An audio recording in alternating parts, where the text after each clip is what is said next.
اعوذ باللہ من الشیطان اللعین الرجیم بسم اللہ الرحمن الرحیم الحمد للہ الذی جعلنا من المتمسکین بولایت علی بن ابی طالب قال امام جعفر الصادق علیہ السلام لکل شیء اساس و اساس الاسلام حبنا اہل البیت۔ عزیزان گرامی، خداوند کریم نے ہم پر محبت اہل بیت کو واجب قرار دیا ہے۔ جو بھی آل محمد کے ساتھ محبت کرے گا یقیناً وہ دنیا اور آخرت میں کامیاب ہوگا، اور جو بھی آل محمد کے ساتھ بغض کرے گا یا نفرت کرے گا یقیناً وہ دنیا اور آخرت میں ذلیل ہوگا۔ اور سب سے اہم بات یہ ہے کہ تمام اعمال کی قبولیت کا سب سے اہم شرط وہ محبت ہے۔ اگر آپ چاہتے ہیں کہ ہماری تمام اعمال قبول ہو جائے تو آل محمد کے ساتھ محبت کریں، یقیناً یہ اعمال کی قبولیت کا باعث بنے گا۔ اس لیے امام جعفر صادق علیہ السلام فرماتے ہیں لکل شیء اساس و اساس الاسلام حبنا اہل البیت۔ ہر چیز کی ایک بنیاد ہوتی ہے اور اسلام کی بنیاد ہم اہل بیت کی ہوتی ہے۔ یعنی آپ اس وقت تک اسلام میں نہیں ہیں جب تک آل محمد سے محبت نہ ہو۔ ایک شخص حضرت امام جعفر صادق علیہ السلام کی خدمت میں حاضر ہوا اور عرض کیا، یا حضرت، میں آپ اہل بیت کی شیعوں میں سے ہوں اور پیر اپنی تنگ دستی اور فقر کی شکایت ہے۔ امام علیہ السلام نے فرمایا، یہ کیسے ہو سکتا ہے؟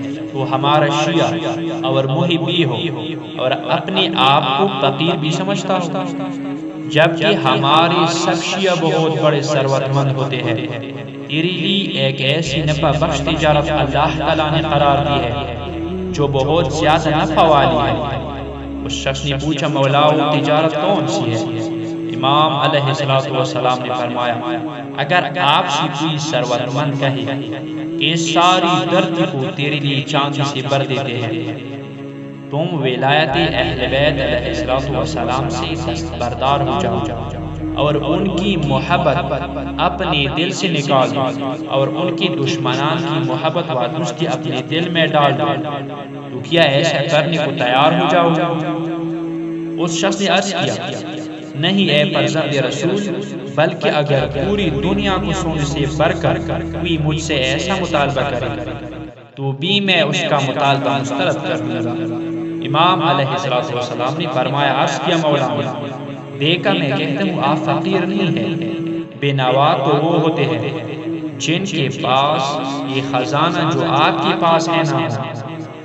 پھر امام علیہ السلام نے کچھ مقدار مال اسے عطا فرمایا اور وہ رخصت لے کر چلا۔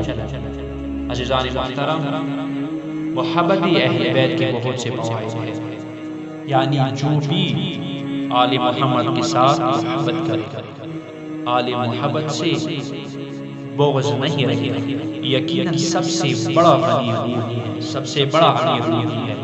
پیغمبر اسلام صلی اللہ علیہ وآلہ وسلم فرماتے ہیں، خداوند عالم جس شخص کو میرے اہل بیت علیہ السلام کی محبت عطا فرماتا ہے، بے شک دنیا و آخرت کی بلائی اس کو نصیب ہوگی، اور کسی ایک کو شک نہیں کرنا چاہیے کہ وہ یقیناً اہل بہشت میں سے ہے، کیونکہ اہل بیت علیہ السلام سے محبت کی 20 فائدے ہیں، جن میں سے 10 دنیا میں اور 10 آخرت کے لیے ہیں۔ وہ 10 جو دنیا میں ہے ان میں سب سے پہلا اس شخص میں زہد پیدا ہوگا جو آل محمد کے ساتھ محبت کرے گا، اس میں زہد پیدا ہوگا، مفید چیزوں سے رغبت پیدا ہوگی، دین میں پاک دامنی پیدا ہوگی، عبادت کا شوق پیدا ہوگا، موت سے پہلے توبہ نصیب ہوگی، رات بھر عبادت میں نشاط و شادمانی پیدا ہوگی،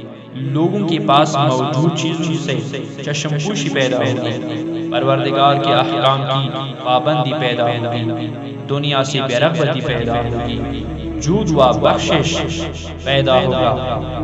وہ 10 فائدے جو آخرت میں ملے گا، سب سے پہلا نامہ اعمال نہ کھولے گا۔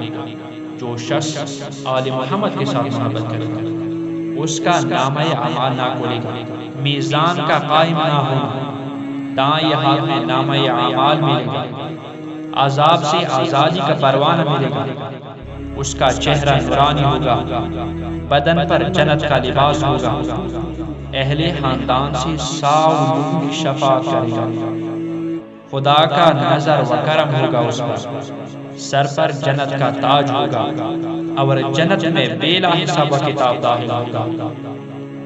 پاس امام علیہ السلام نے فرمایا، خوش نصیب ہے وہ افراد جو ہم اہل بیت سے محبت کرتے ہیں۔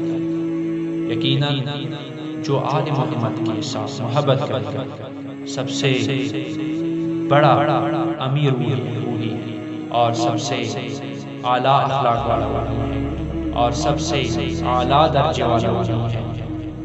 امام صادق علیہ السلام نے فرمایا، جو شخص ہمیں خدا کے لیے دوست رکھتا ہے، نہ یہ کہ دنیاوی مقاصد حاصل کرنے کے لیے، اور ہمارے دشمن کو دشمن بھی رکھتا ہے، نہ کہ ذاتی کینہ و دشمنی کی وجہ سے، چنانچہ اگر وہ روز قیامت ریگستان کی زرو اور سمندر کے جا کے برابر گناہوں کے ساتھ محشور ہوگا، تبھی پروردگار عالم اس کو بخش دے گا۔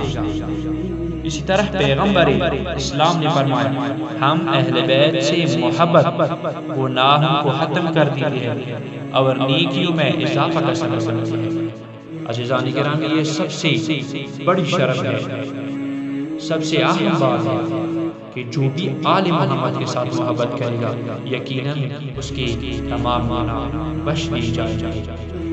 لا حول ولا قوة الا باللہ۔